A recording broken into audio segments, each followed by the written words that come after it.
The last time I talked about Return to Oz, I broke down how Kansas and Oz parallel each other. But this time, I want to try explaining the very strange and complicated plot going on in the movie.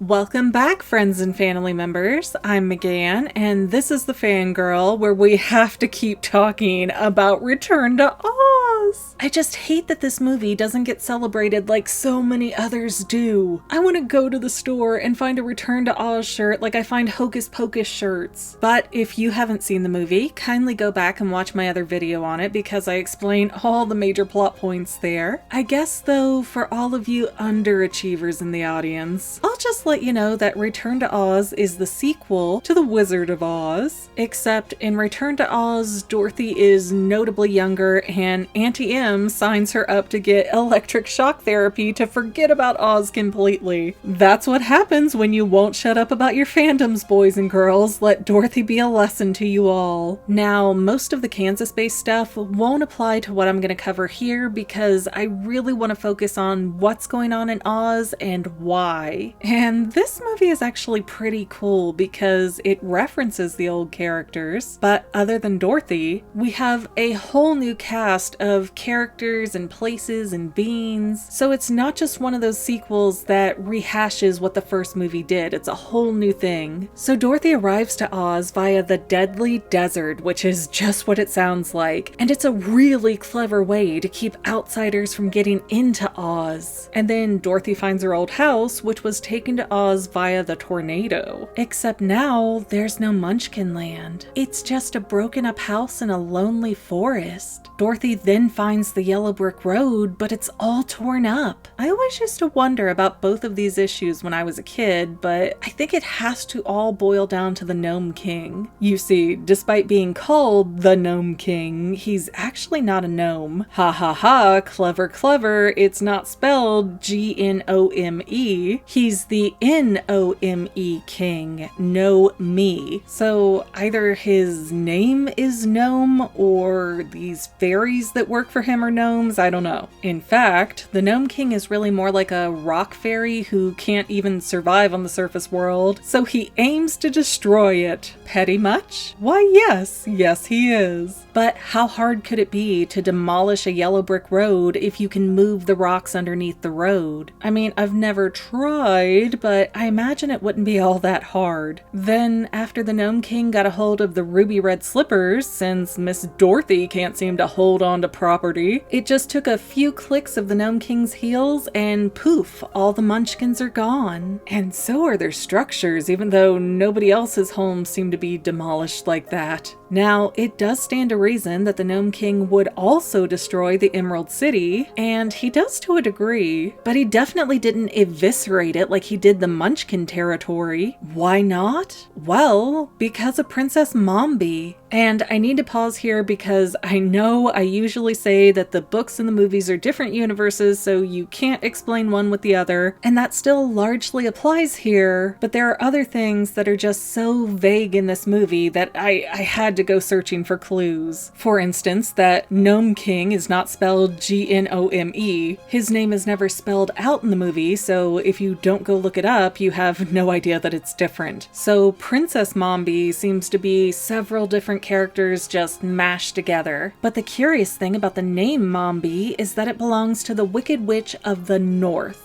and that witch kidnapped Princess Ozma before the wizard arrived in Oz. See, if you're confused, you really need to put on Disney Plus and just watch Return to Oz now. But that means the timeline goes that the King of Oz died, then the Wicked Witch of the North, Mombi, kidnapped his daughter Ozma and hid her in a mirror. Then that pesky wizard Oz showed up and suddenly witches weren't the top of the food chain anymore. Nyeh. So with Oz around, Mombi had to go into hiding with her prisoner Ozma, and there they sat, with Ozma completely frozen in time. Then, with the wizard gone and Ozma missing for ages, the people of Oz appointed Scarecrow as their king, probably because he was now the most educated person with his diploma from the wizard. Just saying, didn't see many schoolhouses around the land of Oz. But King Scarecrow was not destined for success because those ruby red slippers fell right into the Nome King's lap, and he decided to make some changes. So the Nome King reclaimed his gems, destroyed everything he could, and turned the people of Oz into statues, and now they were like rocks, which would make them part of his dominion. Then, in exchange for keeping Ozma enslaved, Mombi got named Princess of Oz, was given 30 pretty heads, and was allowed to live in the palace of the Emerald City. And I do want to point out that Mombi is not the daughter of the Nome King, at least not as far as I can tell. Like I said, the Nome King is supposed to be a rock fairy, and Mombi is one of the wicked witches. So I believe that Mombi is only called a princess as a way to mark her hierarchy in the new system. So that's her way of showing people that she's second in command after the Nome King. But she has to be given less power than the Nome King, so that's why she's allowed to manage the surface world.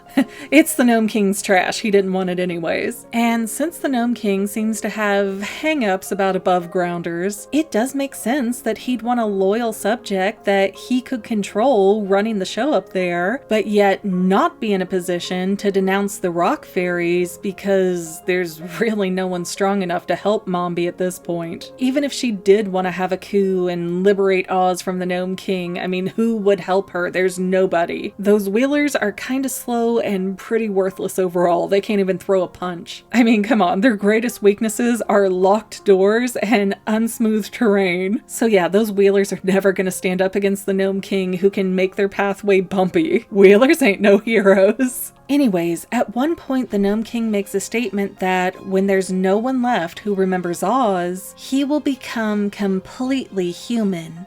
Soon, there'll be no one left who remembers Oz, and I will be completely human.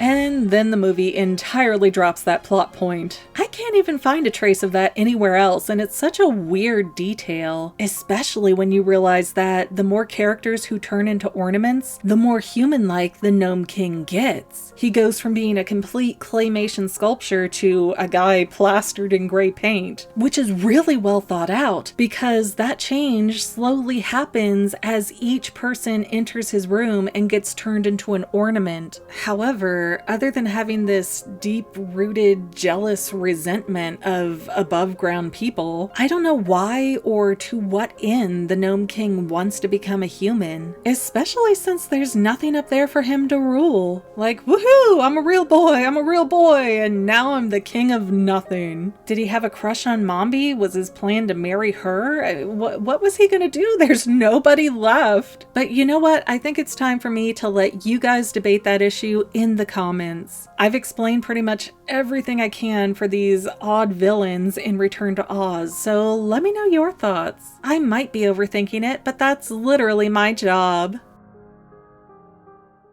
I have a shout out today to send to, I think it's maybe Phelan A. from Gill, Massachusetts, who sent a letter to my P.O. box with this cute little drawing of my little corgi icon. It's really good. It's kind of better than the one I did. And they also sent me this Steven Universe keychain, which is so cool looking. It's got the choice battle item for each of the main characters, and it's really neat. Thank you so much for sending it to me. I appreciate your guys' mail so much. It helps me get through some really crazy days. So from the bottom of my heart, Fallon, thank you. And I'll be writing you back shortly. Then, since the Nome King ended up with the ruby red slippers, because Dorothy can't hang on to anything while she's flying back home, I'll just let you know that Return to Oz is the sequel to The Wizard of Oz. I'll just let you know that Return to Oz is the sequel to The Wizard of Oz. But he definitely didn't eviscerate it like he did the Munchkin character. I have not started the audio. That would help. That would help if I weren't a bleeding idiot.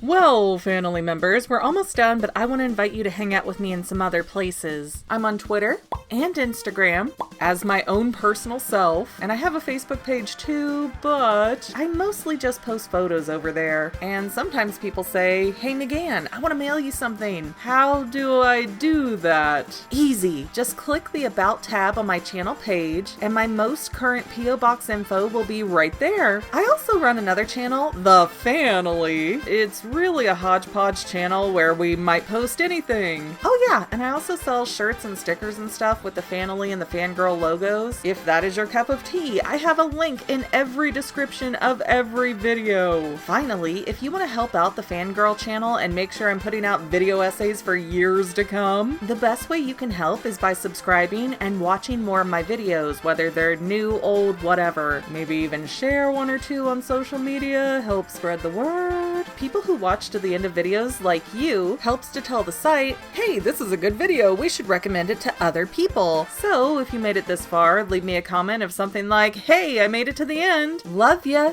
See you next time, family members. Bye.